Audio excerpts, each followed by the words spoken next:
But it's so simple, but it really struck me. He said, if Jesus was truly, really raised from the dead, then eventually everything is going to be all right. And so I remember reading that, or maybe I heard it, can't remember. Yeah. And I spent some time focusing on the resurrection then, because then I was like, I'm not quite sure. I'm feeling doubtful about everything. And I'm Yeah. like, what about the resurrection? Do I doubt this too?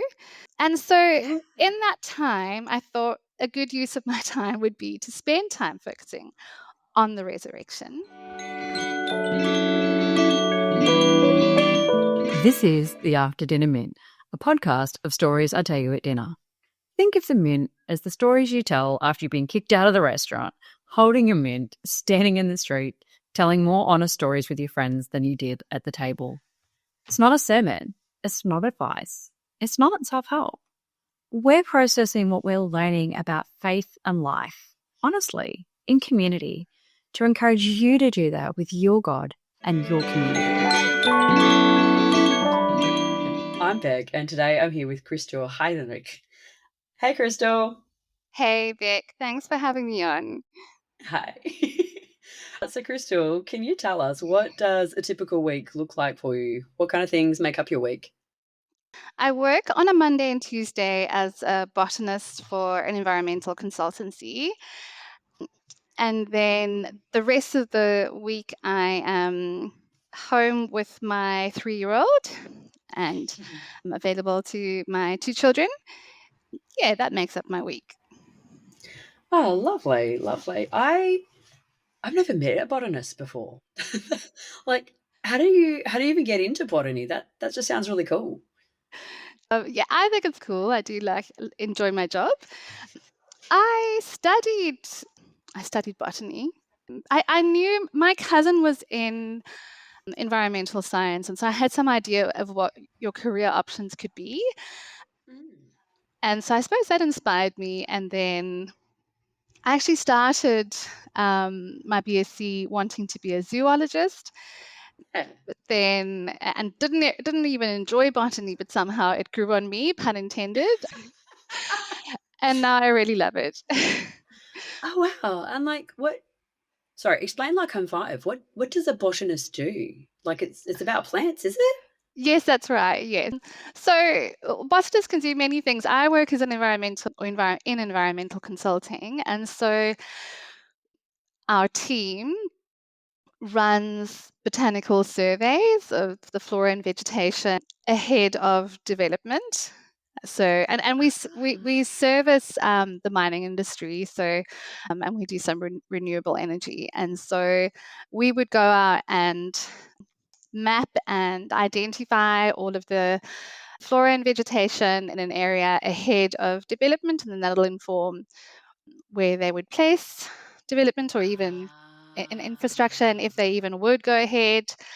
So, and then my role specifically, I write the reports and identify the plants. And I used to do the field work, but I don't do that now that I've got kiddos.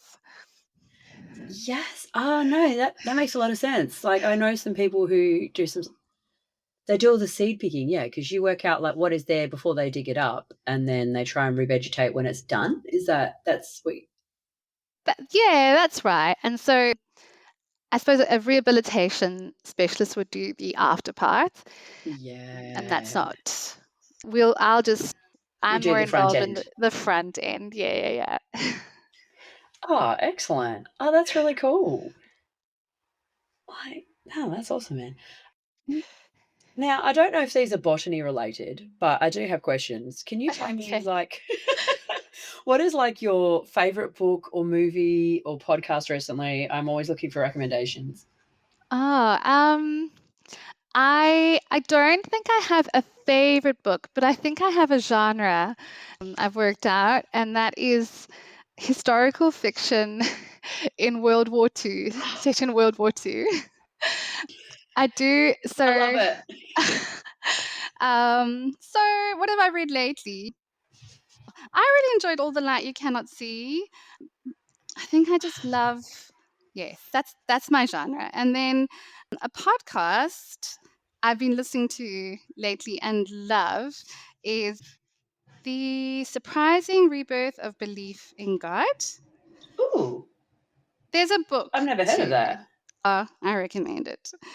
There's a book too by Justin Briley, and he just Oh, talks to a bunch of, I suppose, intellectuals and all yeah. sorts of people, really. And his idea, well, I don't know if it's his idea, but the idea is that people are becoming increasingly more interested in the Christian faith at the moment. And whether or not that's Oh, true, I don't wow. even know, but I enjoy listening to the conversations.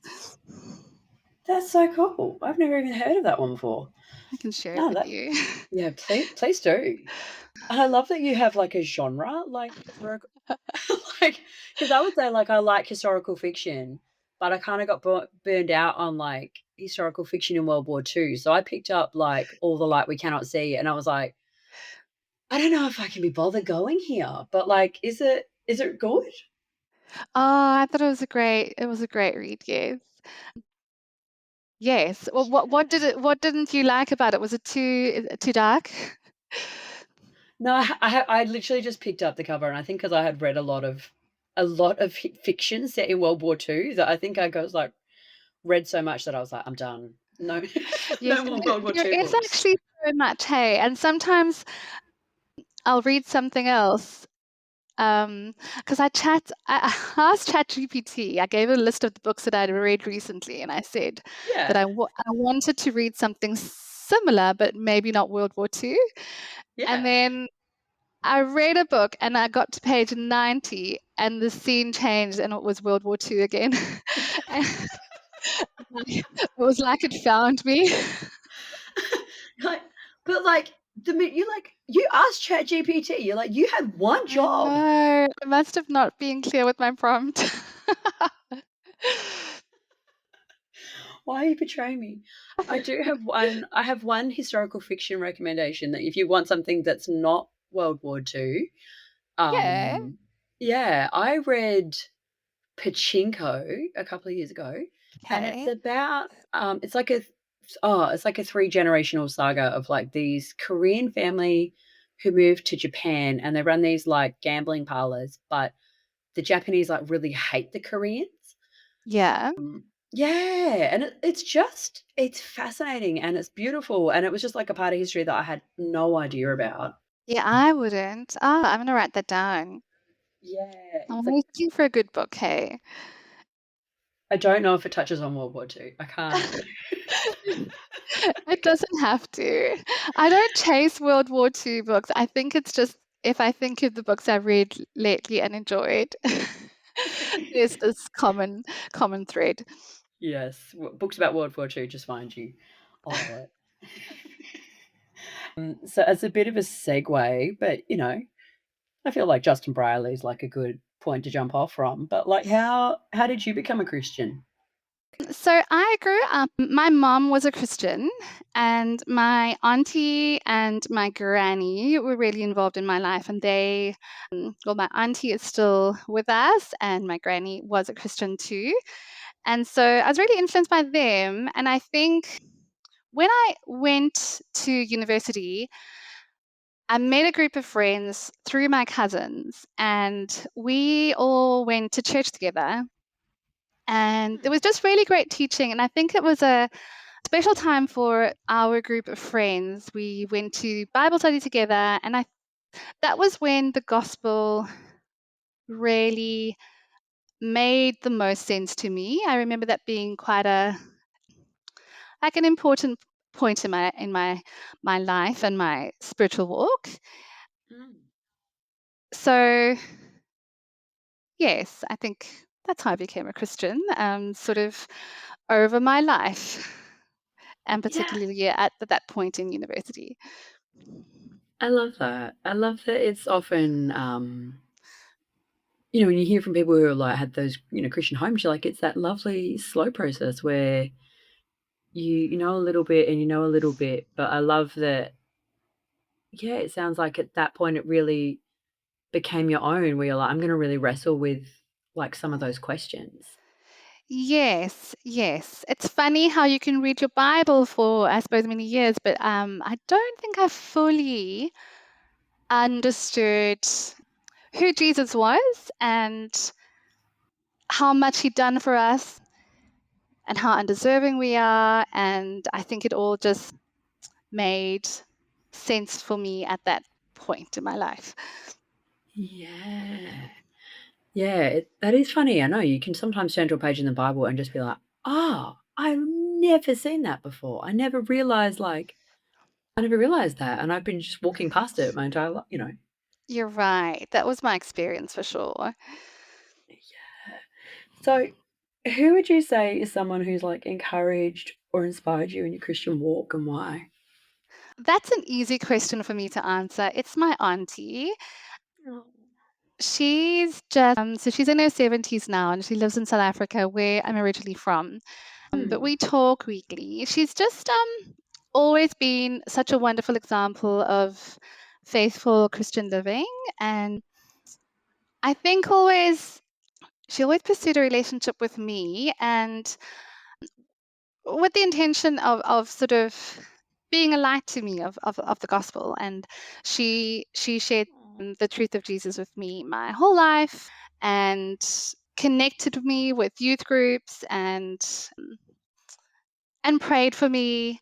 And so and also just observing her life, I've watched her forgive and I've watched her serve and pursue relationships with people. I think that's the thing for me, is the way she pursues relationships with people and is very thoughtful and caring. So yes, my Mm. auntie. I love that. I love that, like, the things that you're saying are I think we think to kind of encourage others, like, "Oh, I have to be doing, all these really big things," but I love that, like, the image for her is that one of, like, steadfastness where she's been this, like, consistent presence in your life, like, and, there's all those little things like, "I'm gonna, get you along to youth group. I'm gonna pray with you. I'm gonna, like, really take an interest in your life." Like, That's right. Yes. And yeah. I think it's a lesson to me that she was so invested in my life. I wasn't her daughter, I wasn't her Mm. responsibility. And it makes me think about children in my life too. My friends' Yeah. kids, my niece. You can be such a great influence in someone's life, even if you're not their parents living with them.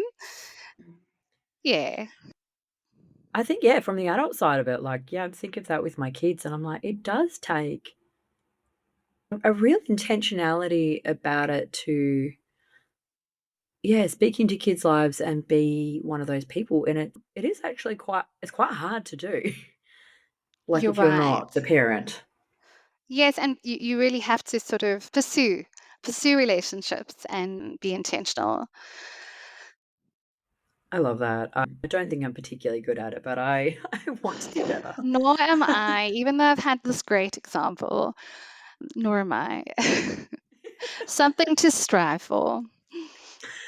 Yeah, yeah, definitely. Could you talk me through, like, what was, like, a hard season you've walked through and kind of, like, running parallel to that, like, how did you experience God's faithfulness to you in that season? Yes, so I think a hard season for me, if I have to pick one, it, I think what comes to mind immediately is my mom's passing. So my mom was diagnosed with cancer in 2019 and Oh, wow. passed in early 2020. And that was very, as you can imagine, shocking and a very Yeah. hard time. And it also happened, it was a strange year because a few months before that, a really good friend of mine, just the night before her wedding, her dad was in a car accident and he passed the night before her Oh. wedding. And so this Oh. happened to my dear friend. And then my mom got sick and passed quite quickly. Oh, So wow. just Like, in a matter of how months, long? these tragedies are, Like how long between the two events, But or from when she got between your sick? mum, yeah, from when your mum got sick to when she died. I think it was like 4 to 5 months. And so she Oh, must have been wow. diagnosed quite late, like stage 4. Yeah. So it was ovarian cancer, and sometimes I think it is like a hidden one Oh, yeah. where you by the time you get symptoms, sometimes it can be quite progressed. So yes, this was a really difficult time for me, and I think the challenge at that time was I I knew what I believed about suffering and Mm, God's goodness, and that Jesus has conquered death and sin, and that we're in this in between time, and that everything will be right eventually. mm, But somehow, when I experienced these significant tragedies close to home, I experienced doubt about some of the foundations of what I believed in the Christian faith. yeah. Especially, I think that can happen when you're praying, sort of desperately that God would change the outcome, but then it doesn't work out that way. Mm, And so I started doubting if God was listening to us and there in our suffering. And then I really enjoy listening to Tim Keller's sermons, and reading his books. I love Tim Keller, and yeah. I can't remember where this quote came from. It could have been a sermon on anxiety, but I can't remember. But it's so simple, but it really struck me. He said, if Jesus was truly, really raised from the dead, then eventually everything is going to be all right. And so I remember reading that, or maybe I heard it, can't remember. Yeah. And I spent some time focusing on the resurrection then, because then I was like, how do I'm not quite sure. Like I'm feeling doubtful about everything. And I'm Yeah. like, what about the resurrection? Do I doubt this too? And so Yeah. in that time, I thought a good use of my time would be to spend time focusing on the resurrection. And so I read some books, described the historical evidence for the Yeah. resurrection.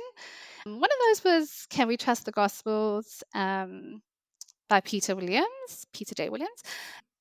And then there's another one, Jesus and the Eyewitnesses, by I've never Richard heard that. Dawkins. Yeah. I can share. I don't know if it's worth. Are they No, please show do. notes? Please. um, Absolutely. Please send me all your book links. I would love I to can put them in the link show them. notes. Yeah. Yeah. And listen to a few podcasts, read a few books, spend some time in the Word. Was really questioning a lot of the things I believed, but I think this personal suffering, I think it was just too close to home. And even though I was aware of suffering all around the world, when it happened to me on this, to this extent, I just had these questions. And so I felt a bit shaken. Yeah. Because it was almost like, I mean, from what I'm hearing, you're like, yeah, the suffering was out in the world, but then when it hit home, you were very questioning, like, is God there? Does He see me? Like, yeah, am I alone in this? Like, was that was the real crux of it, right? Or, not, or did I not get that right? No, you've absolutely got that right. And so, if as a Christian you believe these things, I had believed these things for a long time, and then Mm. suddenly I felt very shaken in my Mm. grief, asking those questions. And I actually I didn't really speak to many of my friends about it. I chatted with my husband about it quite Yeah. often. I felt like I didn't want to Oh, discourage people. A lot of my no. friends at the time and even now are just in the throes of early motherhood, and we're struggling to find enough time to to read our Bibles, and even, we're just trying to feed people. and Yeah. and so I felt like I didn't want to to worry people, I guess. I mean, now that I think about it, maybe it was a bit silly, but I kind of dealt with this a bit privately. I did speak to Amy Stover. I did speak to Amy Yeah. Stover kind of, I think, once about it. But anyway, so this was my experience, and I thought it would be a good use of time and like a good idea to look at historical evidence for the resurrection. And Yeah.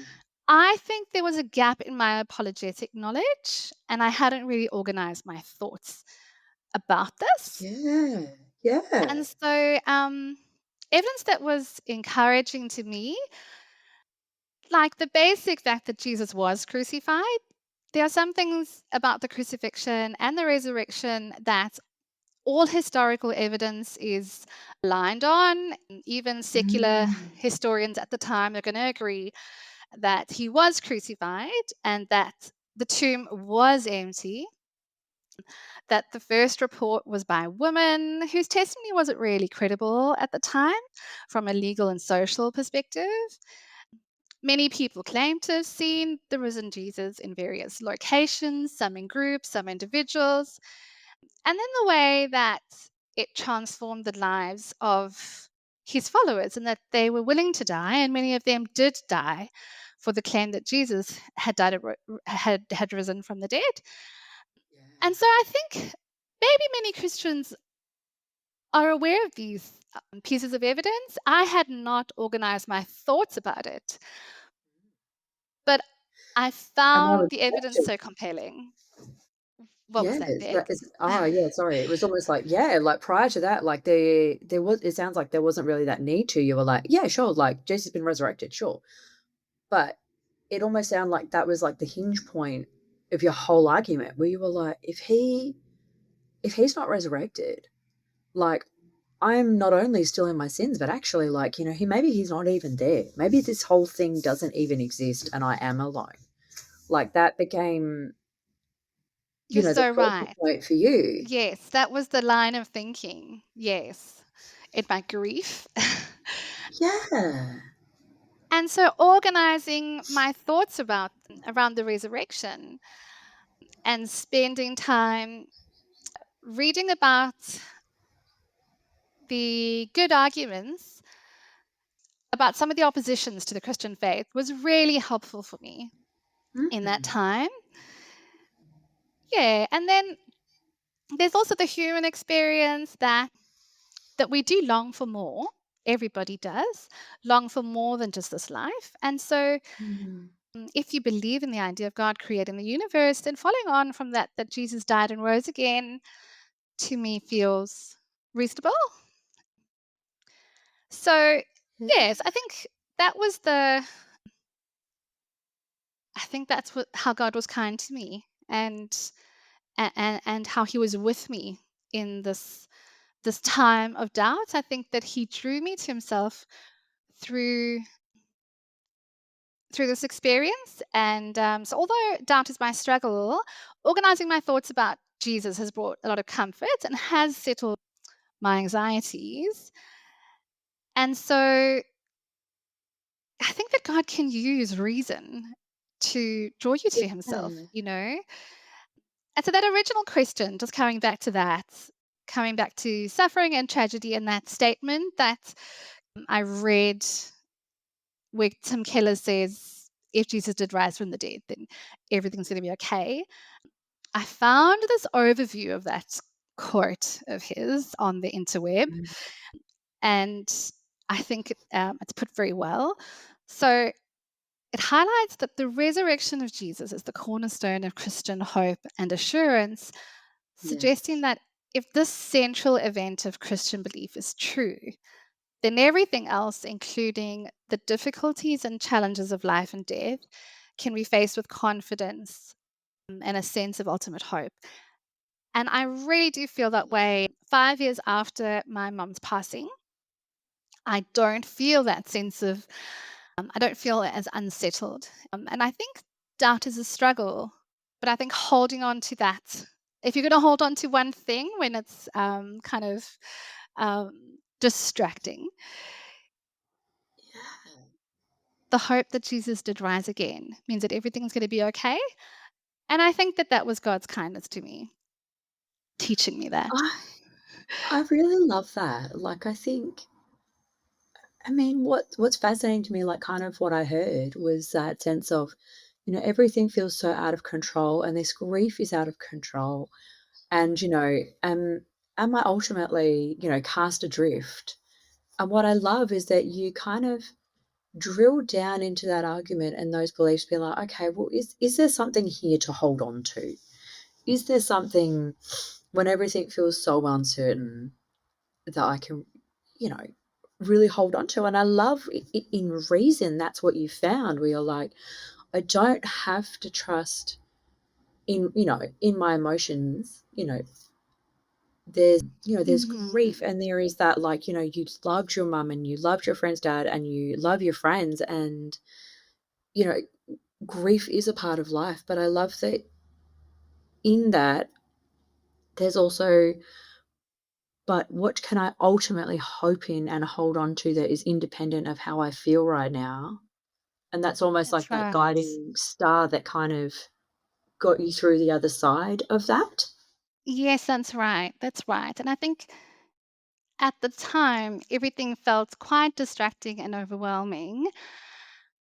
And to kind of, yeah, just now, just being able to, I think, organizing my thoughts. It's funny because it is, you're right. It's like a reason was, was what I needed. And I think that's such a gift. I think that God answered my prayers in that way.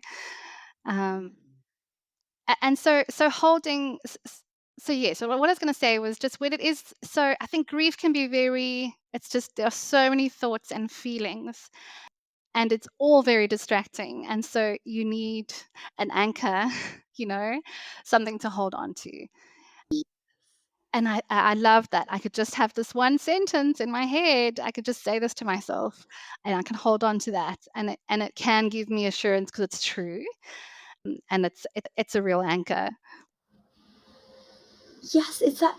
I feel like that's a verse, or maybe I've just heard it in a song, but it's like this faith is an anchor for your soul. And I don't know if that is a Bible verse or if I'm just Mm. making that up, but like, No, I think it is. I think I've seen it, and you know how, like Christian merchandise or something. I've seen that verse somewhere with an anchor, like a picture.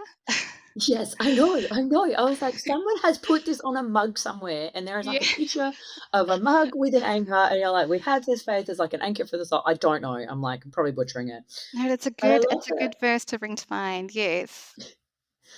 Yeah, and for you, it's just like that one point of a calisomere where you're like, that's it. That's the thing. That's the thing that I need to like latch onto right now. Yeah, Yes. when everything else is all over the place. Yes. Absolutely. And it's really been encouraging. I've been just in the background searching for the verse. So Hebrews 6:19, it says we have this hope as an anchor for the soul, firm and secure. It enters the inner sanctuary behind the curtain. Yes, you see, you're right. Hebrews 6:19. It is a I, verse. I shouldn't have like interrupted. You're like quoting this beautiful verse, and I'm in the background fist pumping. But no, that is beautiful. I really love that.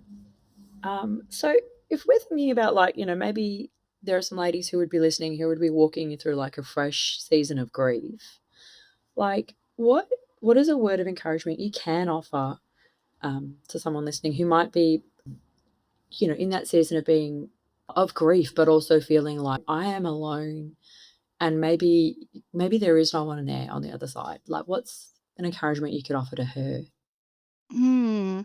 Um, huh. I think I think one is to don't stop praying and asking God to walk you through the season and to calm those doubts and to reveal his truth to you. And then hold on to I think if you're going to focus on anything in this life, even, especially in times of trial, it's Jesus and the resurrection. It's that he did come and die and rose again. And so I think focusing on it is a good idea. Yeah. So it's, your encouragement is to lean into it. You're like, okay, if he's God and he's there, he's big enough to hold those doubts and walk you through it. But also, it's it's a faith that you can reason with. Like it is, Yes. it is like you can wrestle with it and look at it, and it's robust enough that you can. You're right. And interestingly, so I've had this experience of just the grief and the questioning and just all of the feelings and feeling kind of far from God and not sure if he's even there and that kind of thing. But then, although I've had this sort of roller coaster of instability, God has actually just not changed that whole time. So He's always been um, all knowing, all loving. I've always been his child. My status never changed during that experience. So I think that's good to know that people who experience doubt and struggles like that can reflect on that. That it was all you had a roller coaster, but God was consistent because he always is. Yeah. I love that. Just, yeah. You're like, he didn't change. That's really beautiful. Like, yeah, you're safe to wrestle because he's not changing and his promises aren't changing and he's not going anywhere. That's a great way to put it. Hey, that you're you're safe to wrestle because he's not changing. Yeah, absolutely. I would find that encouraging if you told me that 5 years ago. That's beautiful. So thank you so much, Crystal, for sharing with us, like just those experiences of grief and doubt and how they kind of intertwined. It's just been really encouraging. So thank you for coming on. Thank you. Thank you for listening. Thank you for having me. That's it from us, friends. We hope you enjoyed today's episode. And if you did, you can sign up to our free weekly newsletter called Stories I Tell You at Dinner. So you get essays, poetry, podcast episodes, everything, photo essays straight to your inbox on Wednesdays from March through to November from Christian women in Western Australia. If you'd like that, the link is in the show notes. Thanks for listening, guys. Bye.